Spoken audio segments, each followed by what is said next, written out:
rain in the CSRA, but that will change as we go into the overnight hours through Wednesday morning. We are under a Viper 6 alert day as we track potential severe weather. All those details coming up. Right now on News Channel 6 at 10, Augusta University taking on sexual violence. We'll take you to an annual event to help students feel safe. Also ahead, a mother and child found dead in a burning home. What we know so far about that investigation. And commissioners calling for an audit of Augusta's Parks and Rec Department. News Channel 6 at 10 starts now. Live from Television Park, this is WJBF News Channel 6 at 10 on MeTV. Good evening, everybody. I'm Brad Means. We do appreciate you joining us as coverage you can count on begins right where Jenna just left off. First, a look at our weather as we wait to see what's coming over the next few hours. Jenna? Well, Brad, as I mentioned, it's dry for now, definitely the calm before the storm. We will stay dry until after midnight, but then around 2 a.m., that's when the rain really starts to move in, and you'll start to hear some rumbles of thunder, see some lightning. But in the meantime, looking good at our Terry Lambert Hyundai Skyview Cam over at Augusta Regional Airport. It is just a breezy night with mild temperatures, pretty much room temperature outside. 69 in Augusta, 72 in Thompson. McCormick also at 72, 70 currently in Millen. Crawfordville a little bit warmer at 73 and 72 in Edgefield. Dew points have made it into the low 60s across the board, so we do have enough moisture in place to fuel some storms tonight. Winds coming in from the southwest, definitely a little bit lighter than they were earlier today, only up to around 8 miles per hour, and those wind gusts up to around 20 to 25 miles per hour. But we'll continue to see those gusts pick up the pace. And in fact, we will have a lake wind advisory that goes in effect at 5 a.m., continuing all the way until Thursday evening for those wind gusts reaching 40 miles per hour. Now keep in mind that is outside of any thunderstorms. If we do have severe storms form, those wind gusts can reach 60 miles per hour. So we do have the possibility of damaging wind gusts with a slight risk of severe weather across our region. An enhanced risk knocking on our door just outside of the CSRA, including Atlanta and Macon, where there's a higher chance of some severe weather. But here's a look up towards the Midwest. It's been very active across Kentucky, Ohio, Indiana. Things are starting to settle down just a little bit now. No tornado warnings at this time, and similar situation down in the southeast. No warnings at this time, but we do still expect this front to get a bit stronger, with once again damaging winds being our primary threat, but also the threat of hail and tornadoes. I'll have more details on the forecast coming up shortly, but back to you, Brad. All right, Jenna, thanks. Well, if you'd like to visit the Farmers and Artists Market in Evans, then you're going to appreciate the shade when the spring market's open later this month. They had a ribbon cutting for the new open air market in Evans today. Mighty nice out there. Going to be used for the Columbia County Evans markets, which are held most Saturdays in the spring and fall. Also available for rent for parties and events. Evans Market started over at Memorial Park, which is behind the library at one point in time, and we've moved it over to the plaza area the past couple years, and we've grown it from there, and we've just been waiting on this space. In addition to the Evans Market location, it will also be a rental location, so you can utilize it for small business gatherings, for other vendor type events, birthday parties, reunions. The market hours 9 in the morning till 1 p.m. and they kick off the spring season Saturday, April 20th. Coverage you can count on continues tonight with Augusta University calling attention to sexual violence, the annual event aimed at helping students know they are in a safe space. Nikita Dennis has more. If something like this happened to you, I want you to work on getting through it. Ask for help. No one will judge, no matter what.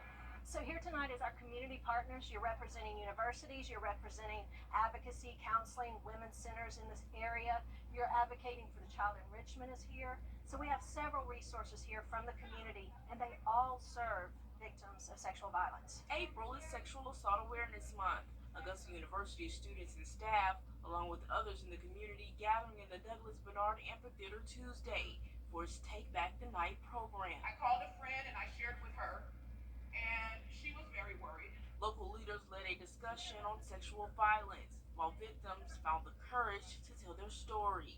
What we're truly looking for is to break down the barriers of people who don't report. We know that the statistics have stayed the same, that 1 out of 3 report. So we're missing all of those people that we know if we can intervene and help them, their long-term outcomes are much better. Plenty of resources were available on site. The Hope Women's Center is a nonprofit organization that walks alongside women in unplanned pregnancies. We provide lab quality pregnancy tests. We provide ultrasounds. We provide STI and STD testing.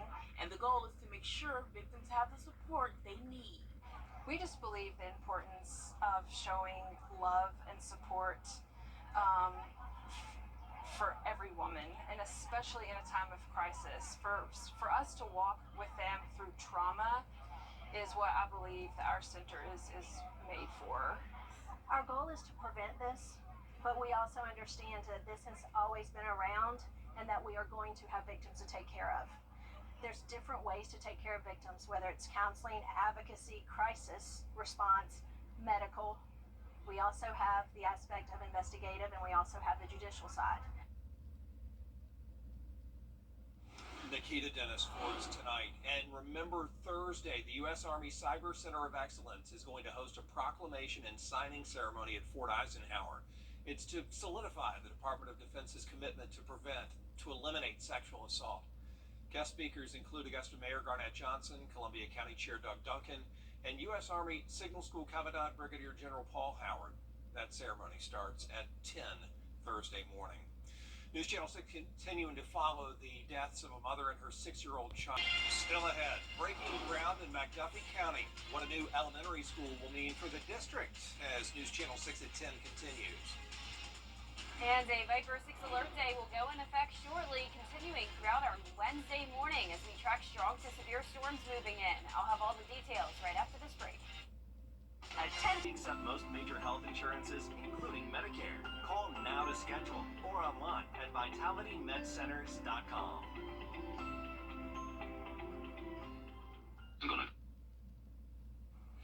Now, your most accurate forecast with WJBF Live Viper 6. Good Tuesday evening. Here's a live look at our Terry Lambert Hyundai Skyview cam. Still completely dry tonight, just breezy. As we take a live look over at Augusta Regional Airport, the flag is blowing with a wind up to 6 miles per hour. Those gusts up to around 20 miles per hour, though. Temperature of 69 at the moment. Dew points have made it to the 60-degree mark. And here's the strong low-pressure system that's impacting most of the eastern half of the country. It's been causing a lot of tornadoes to form around Indiana, Ohio, Kentucky, and even a tornado warning down in northern Alabama a couple hours ago.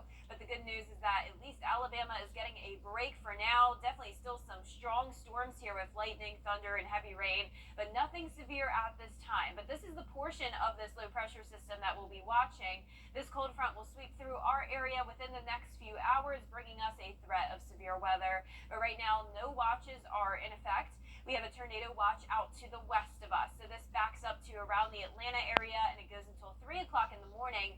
After that, I do think there's a good chance that some of our CSRA counties could be included in that tornado watch. Right now, we're seeing upper 60s to low 70s across the CSRA with that southwest wind up to around 10 miles per hour. And as I mentioned, the wind gusts even higher than that, currently up to 22 in Evans, 24 in Lincolnton, Gibson at 19. Now the winds will pick up the pace as the cold front gets closer with a lake wind advisory going in effect starting at 5 a.m., continuing all the way into Thursday evening. So after we're done with the storms, we'll dry out, but it will still stay windy. So notice the storm chance only goes until around 8 o'clock for Augusta. By the afternoon, the sun will actually come out, but notice those winds still coming in strong from the west. A slight risk for the CSRA. Notice there's a marginal risk for some of our southeastern counties, but even that will transition into a slight risk after the 8 o'clock hour. Notice our highest threat here is damaging winds. That's what we have the biggest chance of, but also a medium chance of heavy rain, hail, and tornadoes. Now the good news is that since this is a quick moving system with some cells that will just get really strong and not the whole system, that means not a lot of rainfall. So it is possible that some of these cells could dump a lot of rain over a short period of time, and that could lead to some isolated flooding. Notice this particular model picking up 2 inches here. Now, of course, that's probably overdone though, and for the most part, we will be under an inch of rain. Now, our future cast started starting at midnight, showing just a few showers starting to creep into our northern counties. It'll be around 2 to 3 o'clock in the morning where we'll start to see some of that heavy rain move in. And by 4 o'clock, a good portion of the CSRA covered with it, with the threat of some of these cells producing some rotation. So we'll have to watch that closely for tornado development. Also, some hail possible within these cells here. And of course, the heavy rain, thunder, and lightning. And this continues for our southern line counties between the hours of around 8 to 10 a.m. And then after that, we are all done with it, and we'll start to see the sun come out. Here's the broad perspective, though. Once the cold front moves through, we'll also have this low pressure system still stirring up trouble across the Midwest. And for us, that just means a windy next couple of days with cold air moving in and high pressure taking over. That'll drop our low temperatures all the way down into the upper 30s into the weekend, so definitely prepare for that. Your 10-day forecast showing the Viper 6 alert day just for Wednesday morning, back to sunshine Thursday all the way through the weekend. It will be beautiful, just much cooler. Highs falling into the 60s, lows into the 30s. All right, Jenna, thanks a lot. We appreciate that. Appreciate you keeping an eye on things overnight. McDuffie County now, where they're getting ready to build a new elementary school. School leaders breaking ground today for the future J.A. Maxwell Elementary. It's going to combine Maxwell and Thompson Elementary Schools, two of the oldest in the district. A $36 million project. East Blast dollars is going to pay for it. County voters approved that a few years ago. Parish Construction Group says they're on course to finish things up by the end of May 2025. Still ahead. A look at former President Trump on the campaign trail in the Midwest. We'll update you on his effort to regain the White House. Next. At Hammond Hills Coming up, we're headed back out to Champions Retreat for more from the Augusta National Women's Amateur. Hear how players try to keep their focus over the next 2 days with the chance to compete at Augusta National. How do you become? I'm WJBF News Channel 6 Sports Director Brendan Robertson here at Champions Retreat Golf Club ahead of the 5th edition of the Augusta National Women's Amateur. 72 players in this year's field, and their preparation is all finished. Now it's time to compete. Among those 72, 43 are veterans of this tournament. Only one, Emilia Miliaccio, has played in all 4 previous tournaments, but there are several who will play in their 4th this year. 22-year-old Rachel Keene among them. She finished 7th in the 2022 tournament and followed her mother's footsteps as a 4-time All-American at Wake Forest. She spent part of Tuesday sharing advice to some first-year players, and even with 3 appearances at the Augusta National Women's Amateur already in her bag, she says every year she has the opportunity to compete here is something to be cherished. You know, I think this tournament is just so special that each time you come, it's just a really unique experience. My parents really instilled in me that every tournament is just an opportunity to kind of enjoy the experience and to soak it in. So, you know, I know it's my 4th time, but I think that's still the goal, is to come out and just really enjoy it and to not take it for granted, because there's so many players that would kill to be in my position, and I'm just really excited to tee it up this week. As we mentioned, the first 2 rounds of the tournament will be played here at Champions Retreat before moving over to Augusta National. So that means preparing for 2 challenging courses. All the players will get to play Augusta National on Friday in a practice round, including the par 3. But to make it to Saturday's final round, players must first put the focus here and to make the cut of the top 30 and ties.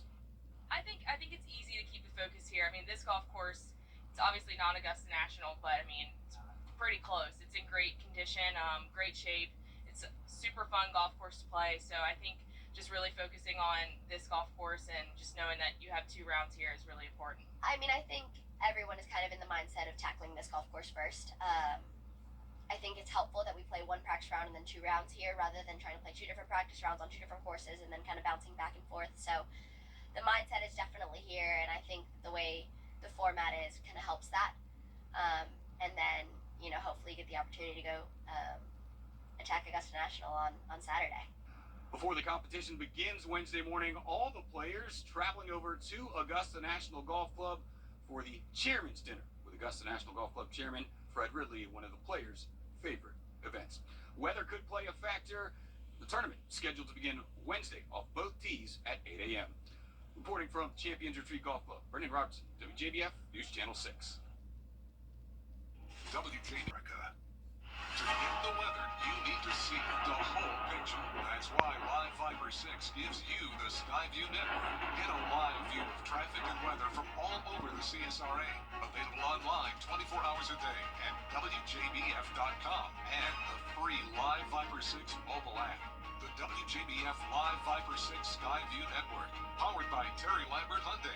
Low prices, big selection, and committed to quality customer service.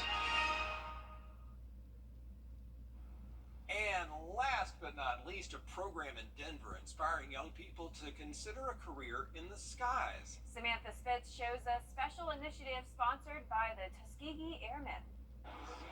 In a place designed for learning, students from all over the state are getting their chance to fly. Being in the program has really gotten me to push myself beyond my limits. They take it pretty seriously. Sponsored by the Denver chapter of the Tuskegee Airmen, the Mile High Flight program works to increase youth understanding of aviation and aerospace industries while sharing the history of the Tuskegee Airmen, the first black military pilots in the nation's history. My overall goal really is just to become a pilot, join the airlines, and really get to see more of the world. Fueling young minds with the resources they need to succeed.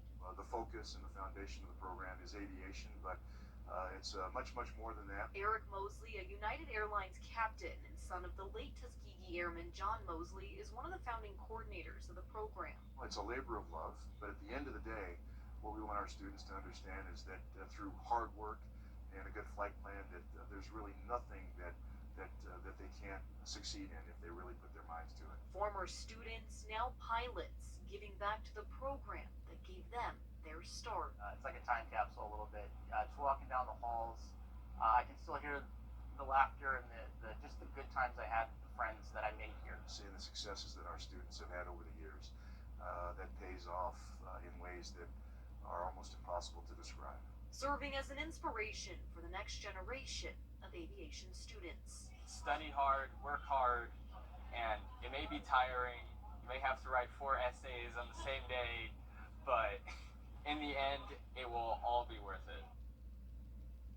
Fun program, educational too. Yeah, it looks fun and very impressive on their end. Yeah. Our 10-day forecast showing us the Viper 6 alert day for Wednesday morning. Between the hours of around 2 a.m. to 10 a.m. is when we have the potential of severe weather. After that, we'll dry out quickly. Some sun by Wednesday afternoon, but staying windy all the way through Thursday. Those wind gusts up to 40 miles per hour and a cool down high of only 64 Thursday. And then we'll continue to see the 60s into the weekend, lows dropping into the upper 30s. Then starting on Masters Week, we will see those clouds increasing with eventually some chances of rain later on in the week. Yeah, warming up for Masters too, looks like, Jenna. Yes, back to 80 degrees very quickly. Yeah, thanks a lot. We appreciate that, and we appreciate you watching back at the top of the hour for News Channel 6 at 11. And Hogan's Heroes is next here on BTV.